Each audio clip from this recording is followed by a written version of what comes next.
नमस्कार। आज की कहानी है गिले शिकवे। बसंती ने अपने पति वीरू से पूछा कि मुझे एक बात पर बहुत हैरानगी होती है कि तुम्हें अपने जन्मदिन की तारीख तो कभी याद नहीं रहती, परंतु तुम आज तक अपनी शादी की सालगिरह कभी नहीं भूले।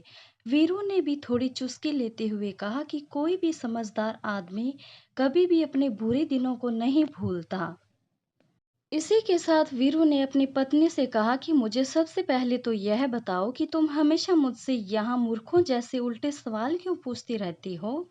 बसंती ने भी तुरंत जवाब देते हुए कहा कि मैं यह सब कुछ तुम्हारे फायदे के लिए करती हूँ, ताकि तुम्हें मेरी सारी बातें आसानी से समझ आ जाए।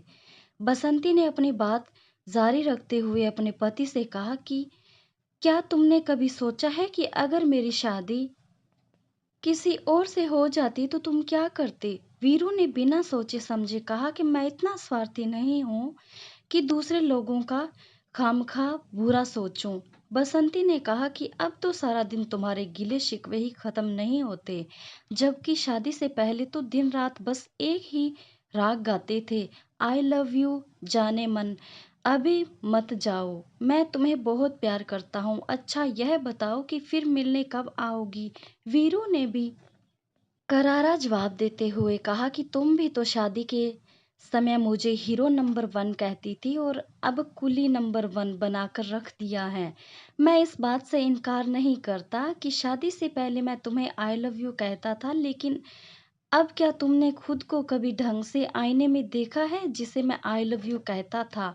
वो एक बहुत ही खूबसूरत और हसीन लड़की थी। आज तो तुम आलुओं से भरी हुई बोरी की तरह दिखती हो। अब ऐसी औरत को कोई भी अच्छा इंसान यह तो नहीं कह सकता कि फिर कब आओगी। हाँ, इतना ज़रूर कहेगा कि मायके कब जाओगी। बसंती ने कहा कि मैं तो आज भी उतनी ही खूबसूरत हूँ, लेकिन मुझे ऐसा लगता है कि तुम्हारी ही नज़र कमज़ोर हो गई है, जो मुझ में अब सिर्फ कमियां ही कमियां दिखाई देती है। वीरू ने एक लंबी सांस लेते हुए कहा कि मुझे भी लगता है कि मेरी नज़र कमजोर हो गई, सोचता हूँ एक बढ़िया सा चश्मा लगवा ही लूं। बसंती, तुम्हें चश्मा लगवाने का कोई फायदा नहीं होने वाला, इसलिए चश्मा लगवा कर क्यों अपने पैसे बर्बाद करने की सोच रही हो? क्योंकि हमारे इलाके में मुझसे सुंदर दूसरी कोई औरत है ही नहीं। आज तो वैसे भी मैं ब्यूटी पार्लर से 3-4 घंटे लगाकर आई हूँ। वीरू ने बसंती के चेहरे की ओर गौर से देखकर कहा कि क्या आज भी तुम्हारी बारी नहीं आई जो बिना अपने चेहरे का मेकअप करवाए ही वापस आ गई हो? अपने पति के इस व्यवहार से जलाकर बसंती ने उससे कहा कि तुम अपने आप को इंजीनियर कहते फिरते हो। मुझे तो समझ नहीं आ रहा कि तुम इंजीनियर बन कैसे गए। वीरू ने बसंती को जवाब देते हुए कहा कि इंजीनियर बनने के लिए बहुत पढ़ाई लिखाई और दिमाग की जरूरत होती है। बसंती ने कहा, हाँ यह तो मैं अच्छे से जानती हूँ, इसलिए मुझे समझ नहीं आ रहा कि तुम इंजीनियर बन कैसे गए। तुम्हें तो न घर बाहर की और न ही दुनियादारी की कुछ समझ है।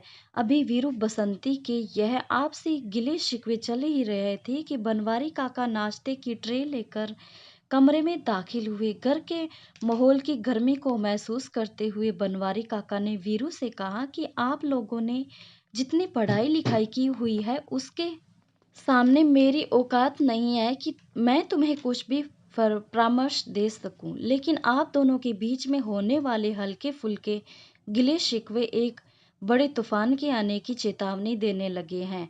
बेटा, मैं बचपन से इस घर में एक सदस्य की तरह रहा हूँ।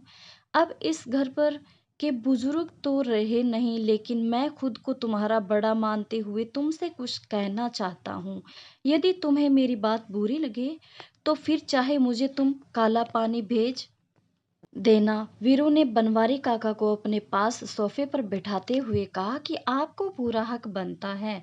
आपके मन में जो कुछ भी है आप इसे खुले दिल से कह सकते हैं। बनवारी काका ने इतनी इज्जत देने के लिए शुक्रिया अदा करने के साथ अपनी बात कहनी शुरू की। उन्होंने वीरू से बसंती से कहा कि मनुष्य जीवन मैं भागते भागते कई बार इतना थक जाता है कि उसे वो जीवन भी भारी लगने लगता है जिसने उसे सब कुछ दिया होता है। अधिक से अधिक खुशियां पाने के लिए वो अपनी उन खुशियों को भी अनदेखा कर देता है जो उसके पास पहले से ही होती है। भगवान ने केवल मनुष्य को ही ऐसी शक्ति दी है कि वो अपने अंदर और बाहर के व्यवहार दोनों को समझते हुए अच्छे बुरे का अंतर कर सके। जब तक हम लोग किसी से प्यार करने की बजाय उसके प्रति अपने मन में द्वेष की भावना रखते हैं, उस समय तक हमारे मन को शांति नहीं मिल सकती। मैं कुछ समय से देख रहा हूँ कि आप दोनों ही बात-बात पर आग बबूला होने लगते हो। मसाला चाहे कोई भी हो, आप दोनों ही अलग-अलग खिचड़ी पकाने शुरू कर देते हो।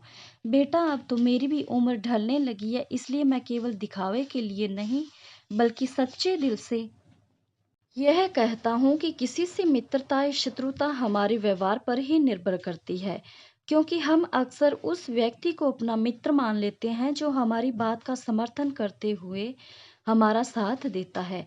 जो हमारी बात का जरा सा भी विरोध करता है, उसे हम अपना दुश्मन मानने लगते हैं। किसी भी रिश्ते को अच्छे या बुरे तरीकों से निभाना हर व्यक्ति की इच्छा पर निर्भर करता है, लेकिन हर कर्म के फल उसे ही भोगने पड़ते हैं।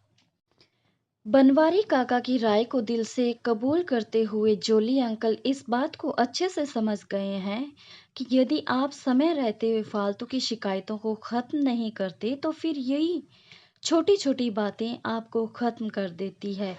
पति पत्नी के गिले शिकवे में यदि थोड़ा सा प्यार का रंग भी शामिल हो जाए तो फिर यह हमारे गम कम करने के साथ-साथ हमारी खुशियाँ को भी कई गुना बढ़ा देते हैं। उतावलापन कभी भी नहीं दिखाना चाहिए, क्योंकि सामने वाला आपका भेद जान जाता है।